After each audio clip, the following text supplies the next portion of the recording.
దొంగతనాల గురించి చెప్పుకున్నాం, సినిమాలలో చూసినాం. కానీ గిసోంటి హై క్లాస్ లెవెల్లో పగడ్బందీగా ప్లాన్ చేసి పట్ట పగటీలు వీళ్ళు చేసిన దొంగతనం అయితే ఏడ చూడాలి.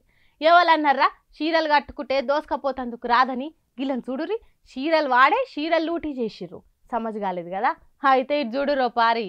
అరే పెద్ద తప్పు జరిగిపోయింది పో. సూపర్ ఉమెన్ అని గా వకీల్ సాబ్ సినిమాలో పోలీస్ అక్కకు పెట్టిండ్రు గాని అస్సలైన సూపర్ ఉమెన్స్ అని ఈడ కనిపిస్తున్న 5 అక్కలకు పెట్టాల్సింది.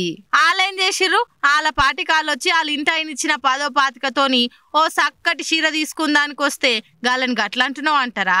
ఓ పారీలు చేసిన కథ చూసి మీరే అనుర్రి ఏమంటారు.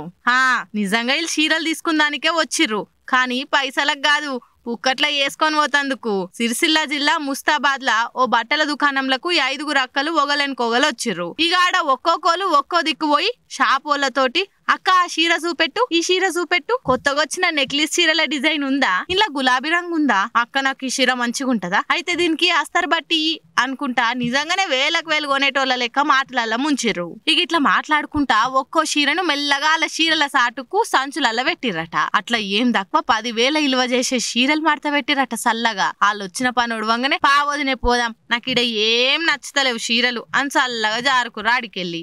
ఎందుకో వాళ్ళు చేసిన పర్ఫార్మెన్స్ కు వాళ్ళ మాటలకు పొంతన లేదని ఓనర్ కు డౌట్ వచ్చి సీసీ కెమెరాలో ఓ లుక్ వేస్తే అక్కలు చేసిన ఘనకారం అంతా బట్ట బయలైంది. ఇక చేసేదేం లేక పోలీసు వాళ్ళ తన మొరబెట్టుకుంటే వాళ్ళు ఈ సూపర్ లేడీస్ ని పట్టుకునే పనిలే పడ్డారు. చూడాలి మరి ఈ సూపర్ ఉమెన్స్ ను సూపర్ స్పీడ్ తోని పోలీసు వాళ్ళు పట్టుకుంటారో లేదో.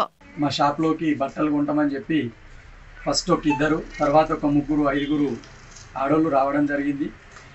నేను పని మీద బయటకు వెళ్ళడం జరిగింది. అప్పుడే మా అమ్మ మా అక్క ఇద్దరు, మా అమ్మని మా అక్కకి ఇద్దరిని తువ్వాలలు జాకెట్లు కావాలని చెప్పి ఇక్కడే కౌంటర్ దగ్గర ఆపేసి ఒక 3, 4 ఆడోళ్ళు లోపలికి వెళ్ళి అక్కడ మా చీరలు చూస్తామని చూసుకుంటూ ఒకరి తర్వాత ఒకరు దొంగతనం చేయడం జరిగింది.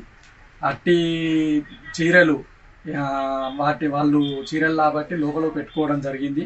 అట్టి వాళ్ళు పెట్టుకోవడాన్ని మా వాళ్ళు వాటి రేటు తెలియక నాకు సీసీ కెమెరా ముందుకు తీసుకొచ్చి ఈ చీర ఎంత అని వేరే చీరను అడగడం వల్ల నేను సీసీ కెమెరాను వాళ్ళు చూసి వెంటనే వాళ్ళు సీసీ కెమెరా ఉందనుకొని బయలుదేరడం జరిగింది.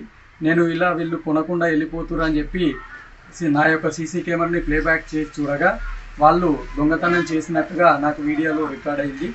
దాన్ని వెంటనే చూసి నేను పక్కపొంటి వాళ్ళకు కూడా ఇన్ఫర్మేషన్ ఇవ్వడం జరిగింది, వాళ్ళు దొంగలు వాళ్ళని పట్టుకోండి. ఈ లోపే వాళ్ళు వెళ్ళి చూడగా వాళ్ళు వెళ్ళిపోయినట్టు తెలిసి పోలీస్ స్టేషన్కి వెళ్ళి సార్ గారికి చెప్పడం జరిగింది, ఇన్ఫర్మేషన్ ఇవ్వడం జరిగింది. సార్ గారు కూడా ఎంక్వైరీ చేస్తున్నారు.